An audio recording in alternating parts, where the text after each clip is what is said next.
Hello दोस्तों, आज हम स्पार्क में मेमोरी मैनेजमेंट के बारे में जानेंगे। तो यहाँ पर हम सिर्फ एग्जीक्यूटर मेमोरी किस तरह से मैनेज होती है स्पार्क में उसकी बात करेंगे, ना कि ड्राइवर मेमोरी। तो यहाँ पर अगर आप देखोगे, ये लेफ़्ट साइड में एक पिक्चर है जिसके अंदर 4 ब्लॉक बने हुए हैं। तो ये ब्लॉक में क्या है, सबसे नीचे रिज़र्व मेमोरी है, फिर उसके ऊपर यूज़र मेमोरी है, फिर एग्जीक्यूशन मेमोरी है, फिर स्टोरेज मेमोरी है। तो स्पार्क के एग्जीक्यूटर को जो भी मेमोरी दी जाती है वो इन 4 पार्ट में टूट जाती है। तो मैंने स्पार्क को दी 4 GB, जिसको हम हीप मेमोरी भी कहते हैं। हमने उसको 4 GB दी, तो 4 GB मतलब 4096 MB। ठीक है, इसमें से 300 MB का रिज़र्व पार्ट टूट जाता है। मतलब ये हार्ड कोडेड है कि 300 MB तो रिज़र्व चाहिए ही चाहिए। तो इसका मतलब क्या है कि स्पार्क की एग्जीक्यूटर मेमोरी कभी भी 300 MB से कम नहीं हो सकती। कितने से कम नहीं हो सकती, तो वो होता है कि 300 MB का 1.5 गुना, मतलब 450 MB। तो अगर आप कभी भी एग्जीक्यूटर मेमोरी 450 MB से कम सेट करेंगे तब वो आउट ऑफ मेमोरी दे देगा। ठीक है, तो भाई 300 MB तो निकल गई। अब कितनी बची? 300 MB निकालने के बाद 3769। अब इस 3769 के भी दो पार्ट होते हैं। एक पार्ट होता है यूज़र मेमोरी, दूसरा पार्ट होता है स्पार्क की मेमोरी। तो स्पार्क और यूज़र की मेमोरी को डिवाइड करने के लिए एक वेरिएबल यूज़ होता है spark dot memory dot fraction. आप इसको बाहर से चेंज भी कर सकते हैं कॉन्फ़िगरेशन के थ्रू।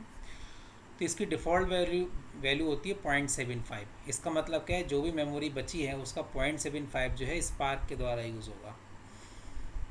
तो अगर मैं पहले यूज़र मेमोरी निकालूं तो यूज़र मेमोरी कैसे निकालते हैं, ये स्पार्क मेमोरी निकाल लेते हैं। तो जो आपने हीप मेमोरी दी है 4 GB, उसमें से रिज़र्व मेमोरी निकाल दो। तो कितना बचा था हमारा? 3769। उसका 0.75 जो है वो स्पार्क के द्वारा यूज़ होगा, तो मतलब 2826 जो है वो स्पार्क के द्वारा यूज़ होगा। बचा हुआ पार्ट हमारा यूज़र मेमोरी में जाएगा। तो यूज़र मेमोरी कितनी होगी? अगर 1 माइनस 0.75, तो मतलब अगर 75% इसके पास गई तो 25% उधर जाएगी। तो 3.69 इंटू 0.25 949 MB यूज़र मेमोरी होगी। ठीक है, तो रिज़र्व मेमोरी 300 MB हो गई, 949 MB यूज़र मेमोरी हो गई। बची क्या? Spark memory. अब स्पार्क मेमोरी भी दो पार्ट में टूट जाती है। एक होता है स्टोरेज मेमोरी, एक होता है एग्जीक्यूशन मेमोरी। अब इनमें 50-50% बंटना है या किस रेशो में बंटना है, उसके लिए ये प्रॉपर्टी होती है spark dot memory dot storage fraction. और इसकी डिफ़ॉल्ट वैल्यू जो होती है वो 0.5 होती है।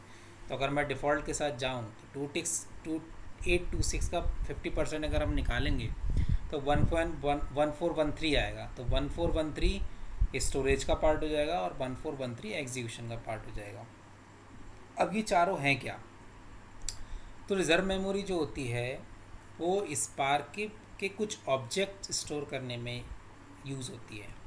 ठीक है, यूज़र मेमोरी वो होती है जब भी हम कोई प्रोग्राम बनाते हैं तो मल्टीपल आरडीडीज़ होती हैं। मैंने एक सोर्स आरडीडी बनाई, उसके ऊपर कुछ ट्रांसफॉर्मेशन की, फिर एक और आरडीडी बनाई। तो कौन सी आरडीडी अपने किस सोर्स आरडीडी पर डिपेंडेंट है, उसकी जो इन्फॉर्मेशन स्टोर होती है वो आपकी यूज़र मेमोरी में जाती है। उसके बाद आपका प्रोग्राम चलना शुरू होता है। ठीक है, प्रोग्राम जब चलता है, जैसे मान लीजिए आपने जॉइन लगा हुआ है, ग्रुप लगाया हुआ है, तो डेटा शफलिंग होती है। तो वो शफल डेटा कहाँ पे स्टोर होता है? वो आपका स्टोर होता है एग्जीक्यूशन मेमोरी में। और कभी कभी आरडीडी को आप कैशे करते हैं, परसिस्ट करते हैं, तो वो डेटा कहाँ पे स्टोर होता है? स्टोरेज मेमोरी में। ठीक है, तो इसी चीज़ से अंदाज़ा लगाया जा सकता है कि मेरे सिस्टम की मेमोरी, जैसे मान लीजिए मैंने एग्जीक्यूटर की मेमोरी 4 GB दी है, तो यहाँ मेरे स्टोरेज मेमोरी में कितना आया? लगभग 1 GB आया है। तो कोई भी ऑब्जेक्ट, कोई मेरी आरडीडी अगर ऐसी है जिसमें ऑब्जेक्ट जो है वो 1 GB से ज़्यादा हो सकता है एक पार्टीशन, तो उस पर मैं कैशे कॉल नहीं कर सकता। अगर मैं उस पर कैशे कॉल करूँगा तो आउट ऑफ मेमोरी आ जाएगा। ठीक है, फिर इसमें एक चीज़ ये होती है कि मान लो, अब जैसे कि ज़रूरी नहीं है हर ट्रांसफॉर्मेशन में डेटा शफलिंग हो, क्योंकि जॉइन और ग्रुप में ही होता है। अगर डेटा शफलिंग नहीं हो रही है तो ये जो आपका 1413 है एग्जीक्यूशन मेमोरी वाला, तो ये तो फ्री पड़ा है। ठीक है, तो होता क्या है कि अगर स्टोरेज मेमोरी भर जाती है और उसको किसी ऑब्जेक्ट को स्टोर करना होता है, तब वो कुछ अपना पार्ट यहाँ से बोरो कर लेता है। ठीक है, इसी तरह एग्जीक्यूशन मेमोरी को अगर कुछ मेमोरी चाहिए और अगर स्टोरेज में किसी ने कैशे वगैरह यूज़ नहीं किया है, तो वो यहाँ से अपना पार्ट बोरो कर लेते हैं। ठीक है, तो इसको कहते हैं डायनेमिक मेमोरी मैनेजमेंट। अब इसमें एक चीज़ और होती है, जैसे कि मान लीजिए स्टोरेज मेमोरी ने कुछ स्टोरेज यहाँ से बोरो किया, ठीक है, उसके बाद उसने अपने ऑब्जेक्ट को डिस्क पे मूव कर दिया, तो डेटा तो स्पेस तो बच गया, तो वो स्पेस वापस एग्जीक्यूशन मेमोरी कर देता है। लेकिन अगर एग्जीक्यूशन मेमोरी ने कुछ स्पेस स्टोरेज मेमोरी से बोरो किया हुआ है, तब वो उसको वापस नहीं करता, क्योंकि यहाँ पे स्पेस बोरो किया गया है डेटा शफलिंग के लिए, और वो शफल डेटा आपका फ्यूचर में किसी दूसरी ट्रांसफॉर्मेशन में यूज़ हो सकता है। तो अगर वो उसको वापस कर देगा तो उसमें डेटा इनकन्सिस्टेंसी के आने के चांसेस रहते हैं। तो यही वो 4 मेमोरी हैं, यहाँ पे वही बताया गया है कि कौन सी मेमोरी में क्या स्टोर होता है। यहाँ वो बताया गया है कि storage occupies the other parties memory. तो स्टोरेज वाला पार्ट जो है, अगर अपने उसने ऑब्जेक्ट को डिस्क पे ट्रांसफ़र कर दिया, तो वो अपने स्पेस जो उसने बोरो किया है वापस कर देगा, और एग्जीक्यूशन वाले ने अगर बोरो किया है तो वो उसको वापस नहीं करेगा। तो ये बहुत ही इम्पॉर्टेंट है जब भी हम इस तरह की मेमोरी सेट करते हैं प्रोसेसिंग में, कि मैं कैशे कॉल कर सकता हूँ, परसिस्ट कॉल कर सकता हूँ। कभी कभी यूज़र ये बोलता है कि भी मैंने तो 4 GB सेट कर दी है, फिर भी मेरा आउट ऑफ मेमोरी आ रहा है। तो आपने तो 4 GB सेट करी है एग्जीक्यूटर को, लेकिन स्पार्क कितनी यूज़ कर रहा है? स्पार्क उसमें से सिर्फ 2826 यूज़ कर रहा है, उसका भी 1413 स्टोरेज में यूज़ हो रहा है, 1413 एग्जीक्यूशन में यूज़ हो रहा है। ठीक है, इसलिए आउट ऑफ मेमोरी आता है।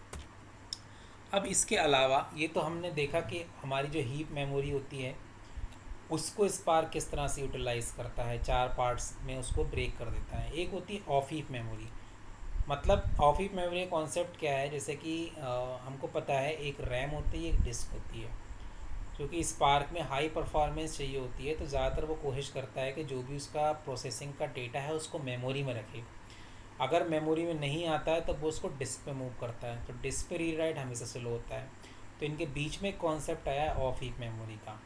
तो ऑफ हीप मेमोरी की हेल्प से हम प्रोसेसिंग को फास्ट कर सकते हैं। मतलब डेटा अगर मेमोरी में नहीं आ रहा है हीप मेमोरी में, तो उसको ऑफ हीप पे शिफ्ट कर दिया जाता है, क्योंकि ऑफ हीप से डेटा रीड करना आसान होता है। ठीक है, तो अगर मैं इसका फ्लो बताऊं, तो नीचे अगर आप देखोगे तो यहाँ पे पहले ऑन हीप में गया। ये ऑन हीप में जाने के बाद अगर ऑन हीप में नहीं आता है डेटा, तब वो शिफ्ट होता है ऑफ हीप में, और ऑफ हीप में भी अगर नहीं आता है तब वो शिफ्ट होता है डिस्क से। तो ये प्रोसेस चलती है, इसी तरह से रीडिंग प्रोसेस होती है। पहले ऑन हीप से रीड करने की कोशिश करेगा, फिर ऑफ हीप से करेगा, फिर डिस्क से करेगा।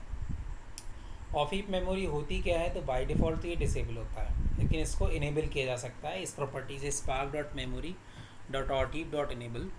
और इसका साइज भी सेट किया जा सकता है, कि जैसे spark dot memory dot of heap dot size आप 1 GB 2 GB इतना भी सेट कर सकते हो। ठीक है, प्रोसेसिंग फास्ट करने के लिए। ऑफ हीप मेमोरी पे जीसी का कंट्रोल नहीं होता। मतलब अगर आपने एलोकेट कर ली अपने प्रोग्राम से, तो आप फ्री भी आप खुद ही करेंगे उसको, जीसी उसको क्लियर नहीं करता। दूसरी बात, ऑफ हीप में हमेशा सीरियलाइज्ड ऑब्जेक्ट ही स्टोर होते हैं। जैसे कि हीप में क्या है कि डीसरियलाइज ऑब्जेक्ट भी आपका object as it is store हो जाता है, लेकिन ऑफ हीप में हमेशा सीरियलाइज्ड ऑब्जेक्ट जाता है बाइट की फॉर्म में। ठीक है, तो इससे क्या होता है, एक तरह का ऑप्टिमाइजेशन होता है। ठीक है, ये एक एग्ज़ाम्पल है जिसमें अगर आप देखोगे तो हमारे पास 2 एग्जीक्यूटर हैं और दोनों 3-3 टास्क चला रहे हैं। तो उनके जो टास्क हैं वो अपने डेटा प्रोसेसिंग के लिए या स्टोरेज के लिए ऑन हीप मेमोरी का यूज़ कर रहे हैं। ऑन हीप के साथ साथ वो ऑफ हीप मेमोरी का भी यूज़ कर रहे हैं। तो ये जो एरो दिखा रहे हैं, ठीक है, तो ये हमने अभी मेमोरी मैनेजमेंट के बारे में जाना। मेमोरी मैनेजमेंट बहुत ही इंपॉर्टेंट होता है स्पार्क प्रोसेसिंग में।